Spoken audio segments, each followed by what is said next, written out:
हाथी और चूहे की कहानी।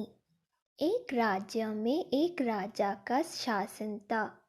हर सप्ताह पूरी शानो शौकत से नगर में उसका जुलूस निकला करता था, जहाँ प्रजा उसके दर्शन किया करती थी। एक दिन एक नन्हा चूहा उसी राजमार्ग के किनारे किनारे कहीं जा रहा था, जहाँ राजा का जुलूस निकलने वाला था। वह चूहा था तो छोटा सा, मगर उसका घमंड बहुत बड़ा था और वह खुद को सर्वश्रेष्ठ और महान समझता था। कुछ देर बाद राजमार्ग से राजा का भव्य जुलूस निकला, जिसे देखने लोगों की भीड़ उसे घेरे हुए थे। कई मंत्री और अनुचर उसके पीछे थे। वह एक विशाल शाही हाथी पर सवार था। हाथी शाही था, इसलिए उसे भव्यता से सजाया गया था और उसकी शान भी देखते बनते थी। जुलूस में हाथी के साथ एक शाही बिल्ली और एक कुत्ता भी थे। राजा का जुलूस देखने को उमड़ी भीड़ राजा के साथ साथ उसके शाही हाथी की भी प्रशंसा कर रहे थी। यह सुनकर घमंडी चूहे को बहुत बुरा लगा। वह हाथी को गौर से देखने लगा, फिर सोचने लगा, इसमें ऐसी क्या खास बात है जो मुझ में नहीं। मैं भी उस जैसे ही हूँ।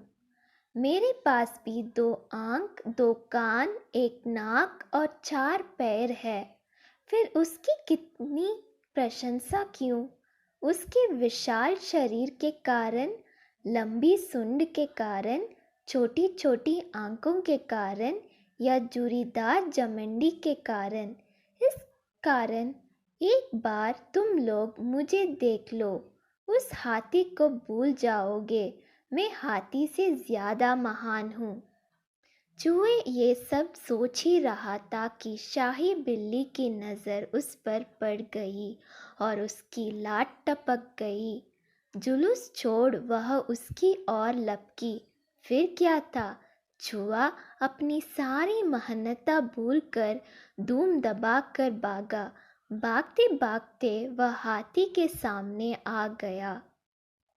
आगे बढ़ते हाथी ने उस विद्य से चूहे को देखा तक नहीं और अपना विशाल पैर उठा लिया। चूहा उसके पैर के नीचे कुचलने ही वाला था, मगर किसी तरह उसने खुद को बचाया। वहाँ से बचा तो खतरनाक कुत्ता सामने था, जो उसे देखकर गुर्राया। चूहा पूरी जान लगाकर वहां से भागा और राजमार्ग के किनारे स्थित एक छेद में घुस गया। उसका सारा घमंड उतर चुका था। उसे समझ आ चुका था कि वह इतना भी श्रेष्ठ और महान नहीं। सीख: किसी से मात्र रूप रंग की समानता हमें महान नहीं बनाती। महान हमारे गुण और कार्य बनाते हैं।